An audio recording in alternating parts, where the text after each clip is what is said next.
Hello, I'm Jay Shadler. Our first report from 1999 introduces us to two men with the courage to wear hidden microphones and walk into a meeting with mobsters. These men weren't undercover cops, just ordinary citizens who answered the government's call for help. When the war on the mafia pays dividends and big-time mobsters get busted, law enforcement seems to gravitate toward the media's microphones. The mob is no longer untouchable. But getting law enforcement to talk about the failures is another story. It's a law enforcement blunder that has haunted Kathy Kubeka Barstow for nearly 10 years now.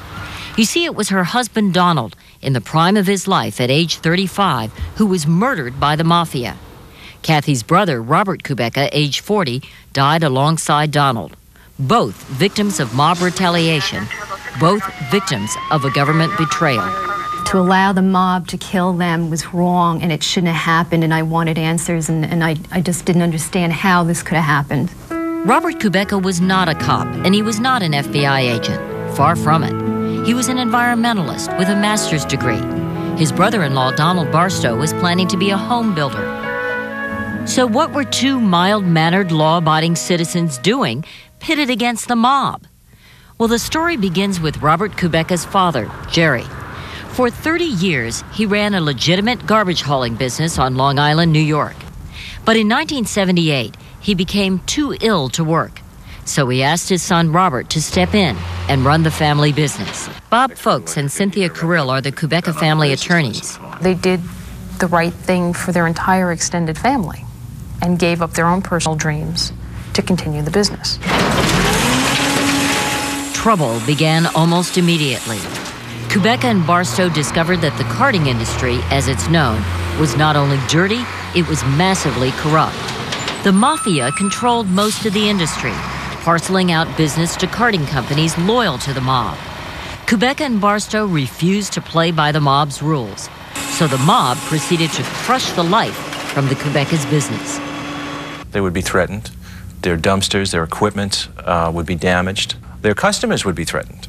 And then they would follow up with phone calls of harassment. They threatened to kill you? Yes. The Kubekas filed dozens of harassment and vandalism reports with the police, so their problems were well known to investigators.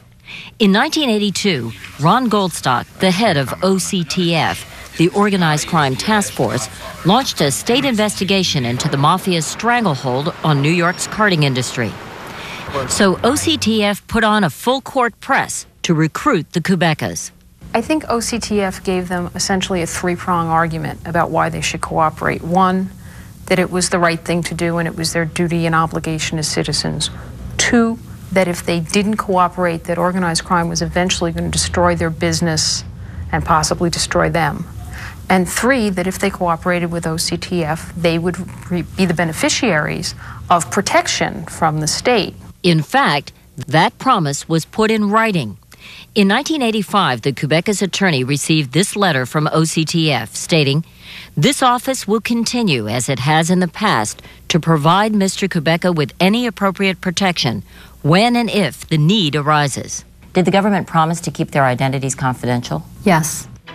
Despite this immense danger, Kubeka and Barstow met with mobsters and secretly recorded their conversations.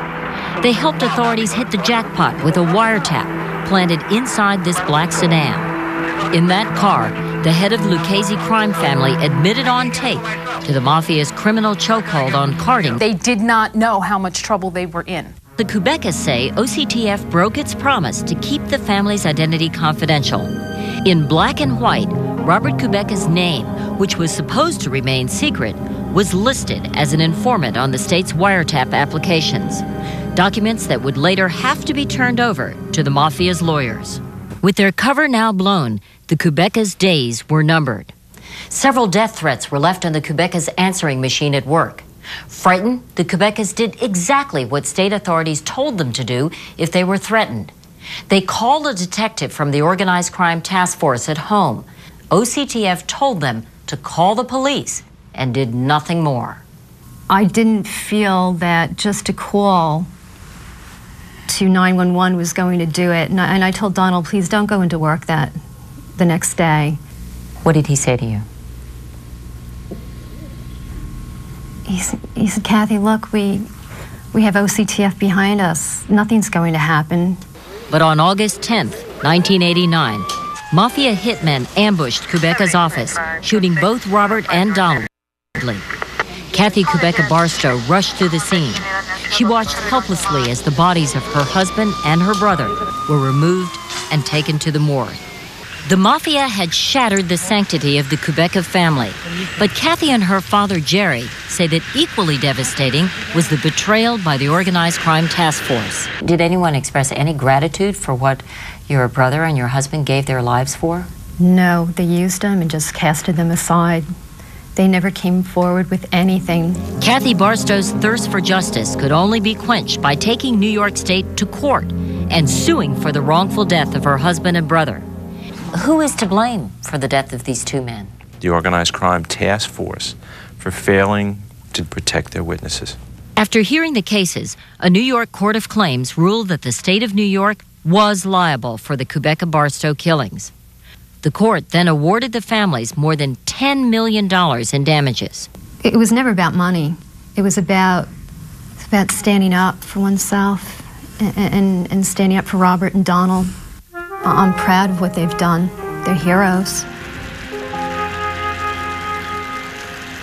The $10 million settlement was appealed in court, but in early 2000, New York State agreed to settle with the Kubecka family for $9.4 million. The family said they still had not received an apology from the task force.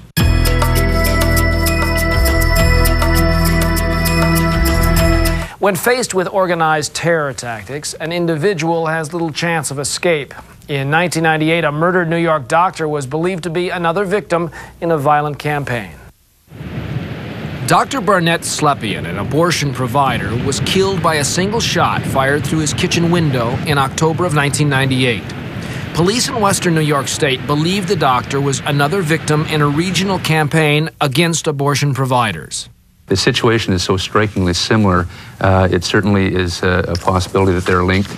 In early 2000, the Erie County District Attorney indicted the main suspect in Slepian's murder. The DA claims he's ready to go to trial as soon as the suspect is located. As of 2000, he is a fugitive from justice.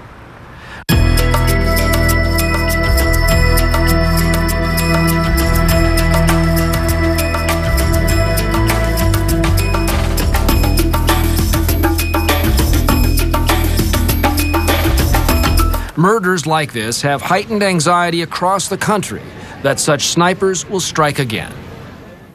I have a vest that I wear in. I have a gun that I carry. This doctor takes extraordinary precautions. 8 surveillance cameras ring his clinic. Videotape machines record everything and everyone 24 hours a day. He even pays for an armed guard to escort him to his car and check for bombs that may be hidden under it. Sometimes I think when I kiss my kids goodbye, it's the last time I'm going to see them. And sometimes that's difficult. With 7 abortion providers killed between 1993 and 1998, doctors say it is up to them to look out for their own safety.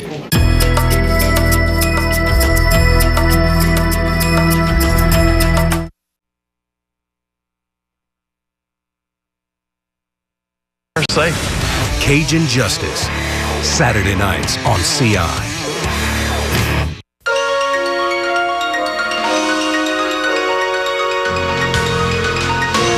Our next report from 1999 presents an undercover drug bust as it unfolds. The criminals were caught red-handed, but a federal agent was caught in the line of fire. Is the line ready? Line's ready. You don't want this man to have you in his sights. U.S. Customs Service Special Agent John Yera is a crack shot. And John Yera is the only gun-toting federal law enforcement agent who also happens to be a paraplegic in a wheelchair. How vigorous, athletic undercover drug agent John Yera lost the use of his legs is a cautionary tale. It turned out that the greatest threat Yera faced was not from the drug dealers he was trying to catch, but rather from friendly fire. You see, it was one of Agent Yara's own supervisors who shot him in the back. Did you feel it? How many ways can I describe it? 1,000 volts of electricity running through your body, a sledgehammer in your spine. It happened 8 years ago in Newark, New Jersey, in the parking lot of a Holiday Inn across the highway from the airport. Yara returned to that parking lot with us for the first time since he was shot. June 25th, 1991 is a day I will never forget, Sam. Yara was working undercover as part of a sting operation. In this surveillance video, he is the taller man in a dark polo shirt. In all, there were 18 federal agents waiting to pounce on 2 Colombian drug dealers Yara had lured into a trap by dangling some irresistible bait. A few yards away, 3 duffel bags containing cocaine powder were stuffed into the trunk of a white Mercury sedan. Recording the scene with video cameras from a 3rd-floor command post, other customs agents were listening. But none of them knew what Agent Yara was saying to the Colombians, because no one in the command post spoke Spanish. What the cameras recorded was a tragic series of errors. The plan was to hand the Colombians the keys to the disabled car and get out of the way. Closing the trunk was the signal for other agents to rush in. If I knew the takedown signal was when the closing of the trunk took place, I would have hightailed it out of there. No one told you that? Not that I recall. Remember, because the agents in the command post don't speak Spanish, when the trunk closes quickly the first time, they signal everybody to move in.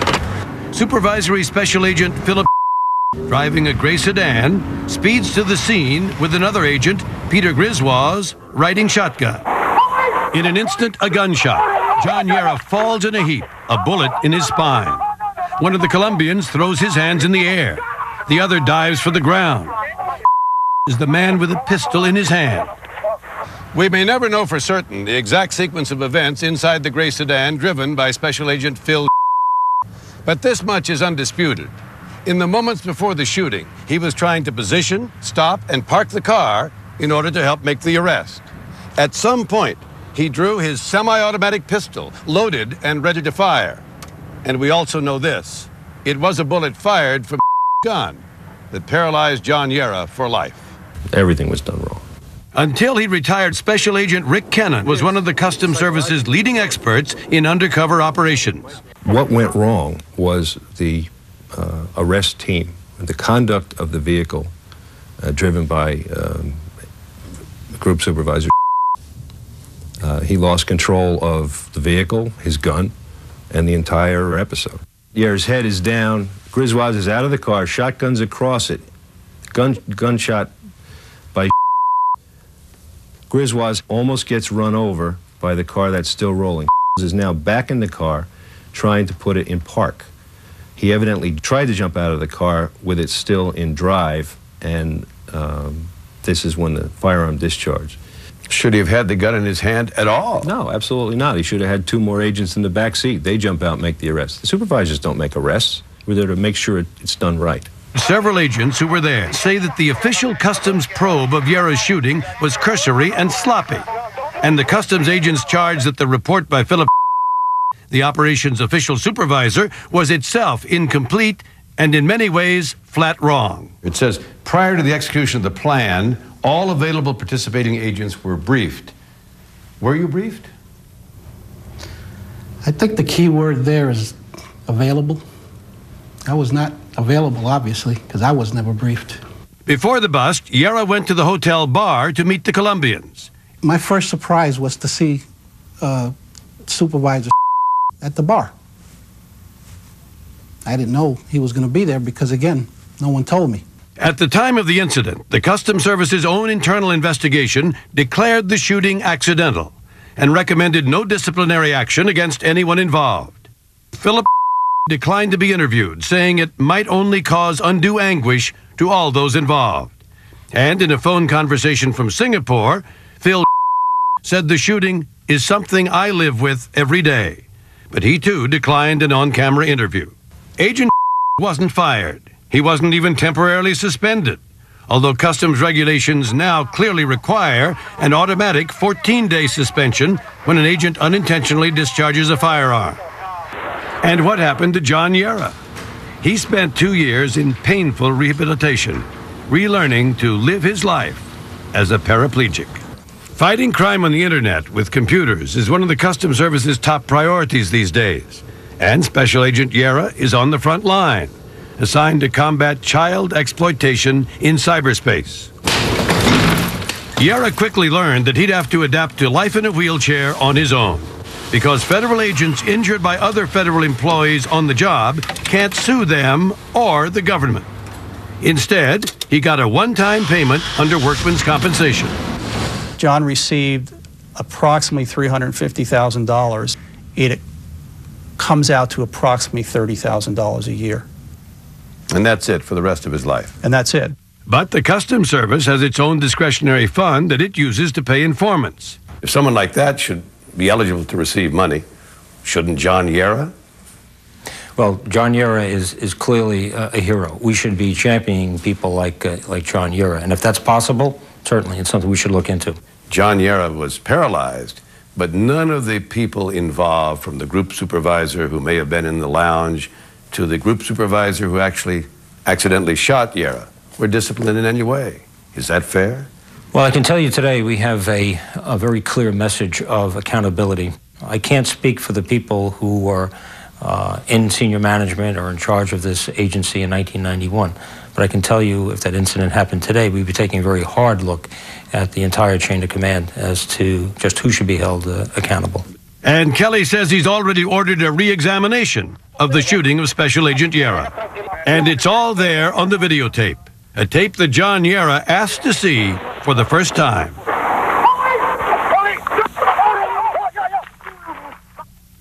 You just talked to me about in your mind you can conceive that moment. Yeah, I've been living that exact moment in my mind day after day after day. I've been trying to work that in my mind as to what went wrong that day, and I know it wasn't me. I paid the price, Sam. I paid the price by being in this wheelchair for the rest of my life. I paid the price for trusting them. I paid the price for just doing my job. Both of Yera's supervisors have moved on from the Customs Service. As of 2000, Philip had retired from the department and become chief of police at the New York Waterfront Commission. And Philip was in Texas, serving as the director of a drug task force. Law enforcement officers put their lives at risk every day. And for that reason, the police department in Charlotte, North Carolina created a program back in 1995 to better prepare its officers. The report of an intruder. Police, come out! Come out now! Come out now! A routine call for police officers Bobby Morton and Daryl Antley. Give me your hands! Now! Now! They found the suspect hiding in the upstairs bedroom. He surrendered his gun, and Antley got out the handcuffs. Suddenly, the man pulled out a second gun. Your hands behind your back. Hey, get out! Shoot him! The aftermath, 2 police officers nearly shot, a suspect killed, except that the bullets were blank, and the shooting just one scenario in the Charlotte Police Department's Officer Survival Course. It was a 3-day exercise in the unexpected. Suspects fought back. Look to your left. A routine call turned into an ambush. Guns jammed. We want the officers to understand that at any time there might be an actual suspect in a building, and that none of these calls that they respond to should be a routine call. The scenarios were taken from actual incidents and mistakes that got fellow officers killed. You're going to have to holster the gun before you're within arm's length of it, long before. So I can't lunge out at you and try to grab the gun from you. Veterans like John White welcomed the training. There's not a day that I go out and I don't think about possibly not coming back home. Coming up on Justice Files, an 8-year-old boy is thrust into the line of fire when he witnesses a murder.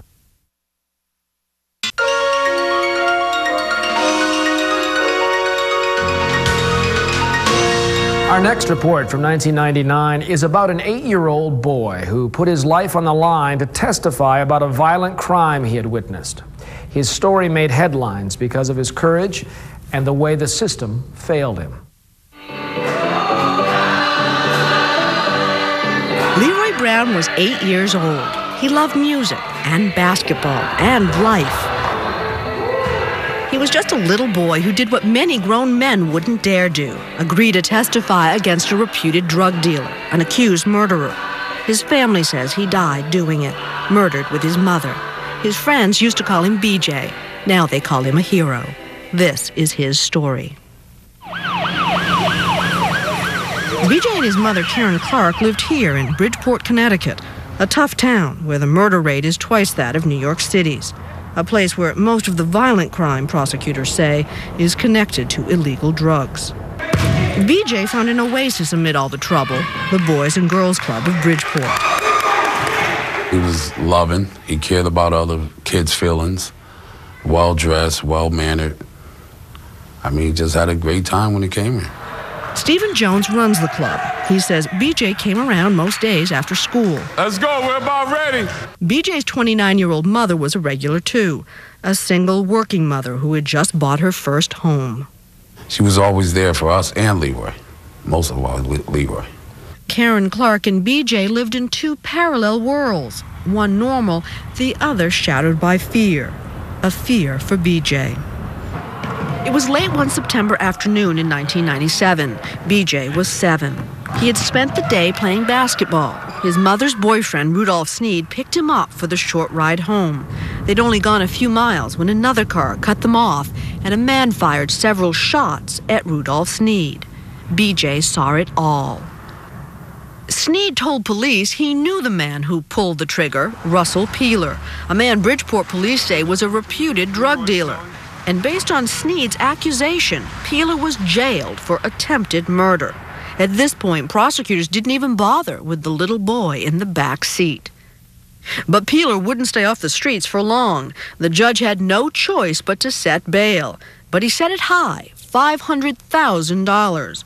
Even so, 8 days later, friends of Peeler's walked in with the required 10%, $50,000 in cash, wrapped in a towel. I think it's fairly clear where the money came from. As I understand, Jonathan Benedict is the state's attorney in Bridgeport. Where did the money come from? We're assuming it came from his business. The drug business? Correct. So you're telling me when you hear that somebody comes into court with a lot of money wrapped up in a towel, you can't just go to the judge and say, hold it a second. It makes you wonder. While the authorities in Bridgeport wondered, Russell Peeler was free, awaiting trial. Prosecutors say during this time, Peeler threatened both Rudolph Sneed and Karen Clark, telling them he'd get Sneed if he didn't drop the complaint. It wasn't long before police say he made good on that threat. On a rainy Memorial Day weekend, Rudolph Sneed walked into this barbershop in Bridgeport, and minutes later, he was dead, shot 7 times at point-blank range. But before he died, police say he identified his killer, Russell Peeler, the same man who they say had tried to kill him once before. Police say the same gun was used in both crimes. But the police had a problem. None of the 5 people in the barbershop was willing to testify. 8-year-old BJ did come forward. He was now the only one who could testify that Russell Peeler had tried to kill Rudolph Sneed, a link the prosecutors needed. Peeler spent a few days in jail, but incredibly was bailed out once again, this time with a $40,000 bond and the requirement that he wear an electronic monitoring device. With her boyfriend now dead and her son the only witness against his alleged killer, Karen Clark was apparently so worried, she told Stephen Jones to never let BJ outside. Back and she told me to make sure he stays inside. Don't go to the store or anything like that. Just stay inside. And prosecutors were taking precautions too. Even though Peeler was wearing the monitoring device, they went to court and pled with the judge to keep BJ's identity and address secret. But the judge refused. Under our practice, however, at some point in every case, we are absolutely required to disclose witnesses' statements and ultimately names. That point came just before Christmas, and though his name was now public, BJ had virtually no protection. He'd changed schools, and for 6 days a patrol car guarded his house, but that had ended months earlier. BJ was pretty much on his own. Police in Bridgeport received a 911 call about a car backfire or firecrackers going off near the duplex where Karen Clark and her son BJ lived, but no one was sent to investigate. It wasn't until the next morning that authorities discovered what had happened. BJ and his mother, returning from grocery shopping, had been chased up the stairs by a killer lying in wait. Both were executed, shot in the back of the head. Whoever you are, wherever you're from, when you read or hear about this story, you feel nothing but outrage. There's a profound sense of loss and grief. How could this happen to a little child? How could this happen to an aspiring single-parent mother? We will remember the name of the Lord. The Reverend Courtney Williams was Karen and BJ's minister. He presided at their funerals and speaks for the grieving family. The family, he says, blames the judge for letting Russell Peeler out on bail and releasing BJ's name and address. The judge, John Ronan, says he cannot comment under Connecticut law on the pending cases, but the prosecutor defends him. Prosecutors were, if not getting everything we wanted, were reasonably satisfied that we were going to achieve the type of protection we were looking for. The ankle bracelet? The ankle bracelet, which had Mr. Peeler tied to his home. In fact, it was that ankle bracelet that gave Russell Peeler an alibi for BJ and his mother's murder. His lawyer has said it proves Peeler was at home.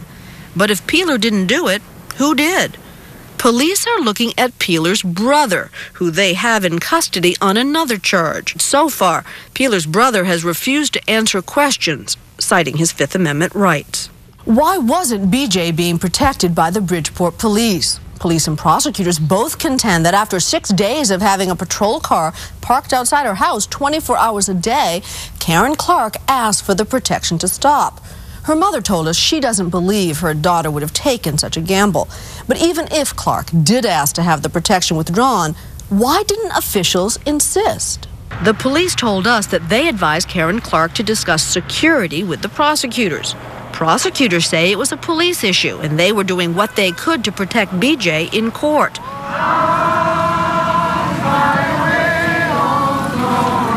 For now, it appears the system failed BJ and his mother, and so did the grown-ups who didn't have BJ's courage. In June of 2000, while serving a 105-year sentence for the murder of Rudolph Sneed, Russell Peeler was found guilty of the murder of Karen and B.J. Clark. He was also found guilty of conspiracy and sentenced to life without parole. His brother, Adrian Peeler, also indicted for the murder of Karen and B.J., will stand trial in the fall of 2000.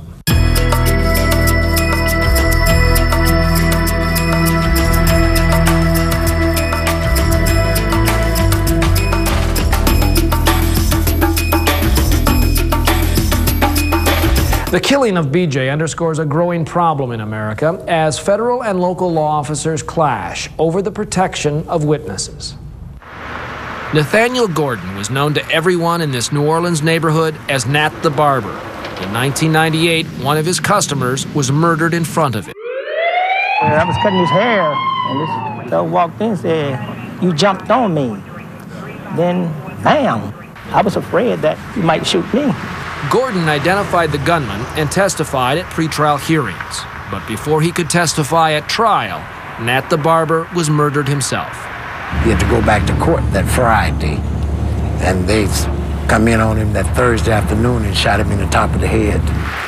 Between 1997 and 1999, New Orleans achieved some of the largest declines in violent crime in the country, but also in New Orleans, a sign of the times. While police were going after more criminals, criminals were going after more witnesses. The police said the prosecutors needed to set up a program to protect witnesses. Many of these witnesses have to be sometimes relocated, and the police department does not have the ability to do that. But local district attorney Harry Connick Sr. blamed state judges for letting violent criminals out on bail before trial, who then targeted witnesses. I don't think the judges seem to understand that you have a bad guy who ought to be in a cage, and they elect to let him out. Federal authorities have offered to take over those cases, and they've offered something states can't, the Federal Witness Protection Program. There's no reason why federal law enforcement authorities shouldn't be involved in some of these cases if they can make a difference. The mayor of New Orleans, Mark Morial, said one group was being forgotten in this battle, the public. I think we put the turf aside, put the people in public safety first. Coming up, a young man with the courage to put himself in front of a crazed gunman when Justice Files returns.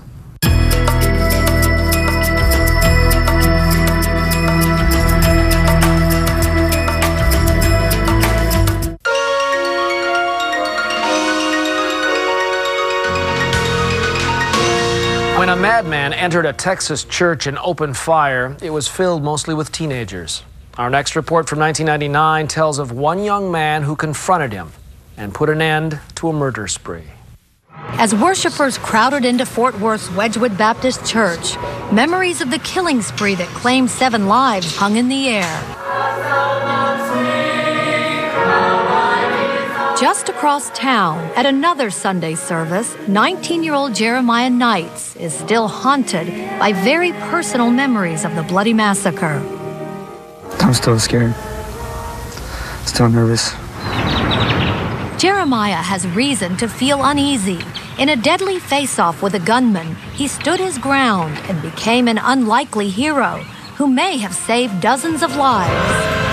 At a youth rally here, nearly 400 teenagers had gathered to pray and celebrate their faith when a man calmly smoking a cigarette and armed with 2 guns entered the church and opened fire. There's a shooter at Wedgwood Baptist Church. Multiple gunshots. Lots of people hurt. Kenzie got shot. You know, thought it was over and it started up again. It was horrible. I was thinking, oh my gosh, what is this? This ain't real. This is just a dream. This ain't happening. Jeremiah Knights is no stranger to pain. His parents divorced when he was very young. He's been a troubled teen. Not long ago, Jeremiah's luck bottomed out. In desperation, Jeremiah turned to a place he had once found comfort, the church. Jeremiah reached out to Adam Hammond, a Baptist youth pastor, who took him under his wing. But Adam knew from the start Jeremiah would be a difficult case. He's a tough guy, you know, nothing bothers me, this kind of thing. And I drove him back to church, and I said, Lord, I just don't know what we're going to do about Jeremiah. I asked God, Lord, I need some help. Both Jeremiah and Adam were looking forward to attending a special youth rally at Wedgwood Baptist Church on September 15th. During an announcement, the teens were told to expect a surprise during a skit. A Christian rock band was playing. I was singing, praying, listening to the music. Until he heard something that sounded like firecrackers. It was like pop, pop. So it was so close because he was walking back and forth right here, up and down the aisle right there. As the kids hid under the pews, many of them thought the gunfire was fake and that the gunman was the surprise in a skit. They're all down on the floor, but they kept, especially the ones down there in the front, kept on popping their heads up, like going, shoot me, then popping back down after he shot. Why? Because they didn't think it was real. Because everybody up here thought it was real because we saw the girl right behind us get shot already. That was like one of the first people that got shot. Adam, who was on the floor in front of that girl, knew the gunfire was real because he was covered in her blood. I felt like I was going to die, and I didn't want to. And the man just kept walking in the back, and he kept saying, this Baptist religion is BS. It's all propaganda. Kind of made me mad, really. Suddenly, Jeremiah says he got off the floor and sat on the pew. I got up like this because I just started praying. I was sitting there like this, rocking back and forth, just praying. In fact, Jeremiah stood up, and in a moment of courage, the troubled teenager, who until recently had abandoned his faith, tried to convince the gunman that what he needed was faith. I said, sure, what you need is Jesus Christ in your life. And he just went limp, just fell right onto the thing like I just shot him. I thought in the next second I was going to see blood running down his britches leg, and he was going to fall to the floor because of the rage that the man was in. Then he pointed the gun right at my face. And I said, I put my hands up like this. I said, sir, you can shoot me for all you want, but I know where I'm going. I'm going to heaven. Where are you going? Jeremiah says even with a gun to his head, he felt a strange calm. I just felt a secureness within me that nothing was going to happen to me. I felt at ease. He said, F you. And then that's when I heard the last shot, and I thought for sure he shot Jeremiah. But instead, with enough ammunition in his vest to kill dozens more, the gunman, Larry Ashbrook, shot himself. In the chaos that followed, Jeremiah helped several wounded teenagers and then quietly slipped away.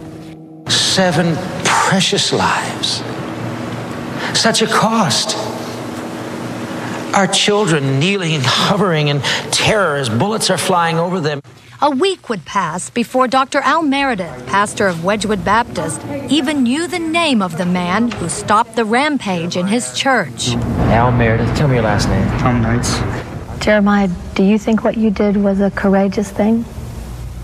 I don't think I did anything courageous. If anybody stopped the shooter, it was Jesus, God. Some people would say, aren't you mad at God? Where was God when all that happened? God was there. So you're not angry with God? No. Never was, never will be. That's pretty strong faith that you have. I hope so. Jeremiah may need that faith now more than ever. When I'm sleeping, I see, like, demons and the devil and stuff trying to tear away, trying to tear out my flesh. That's all I see when I sleep now since this happened. Many of the teens from Jeremiah's youth group are also gripped by nightmares. So Adam brought Jeremiah and the rest of the youth from their church back to the scene of the massacre. For all their grief, Jeremiah and the others are determined not to let this tragedy destroy their faith. Coming up next, the heroic teacher who protected her students in a hail of bullets, and emergency drills in schools to prepare students in the event of a shooting.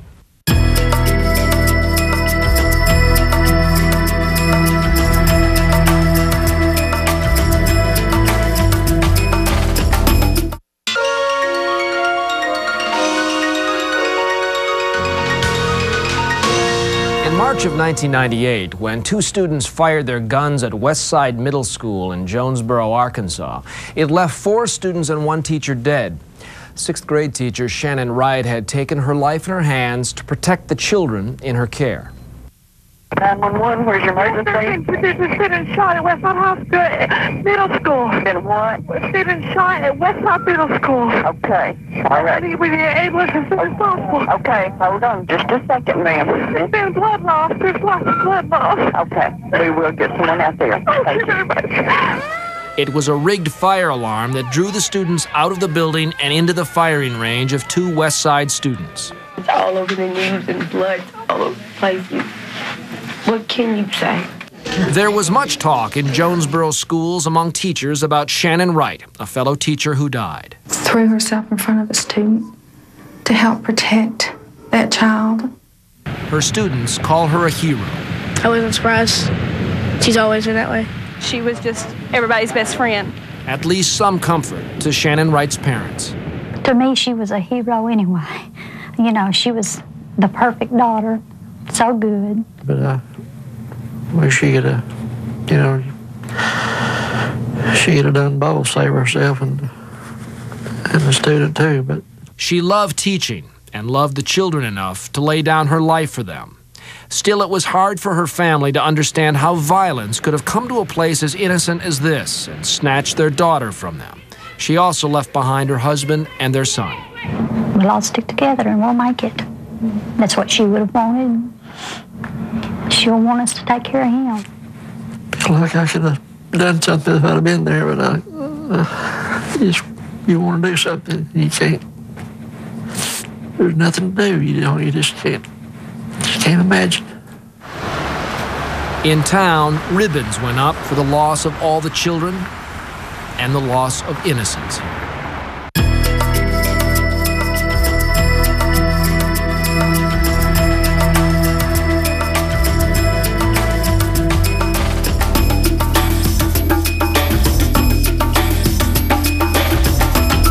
Schools have become increasingly alert to the possibility of a shooting on campus. Many have implemented security measures designed for just such an event.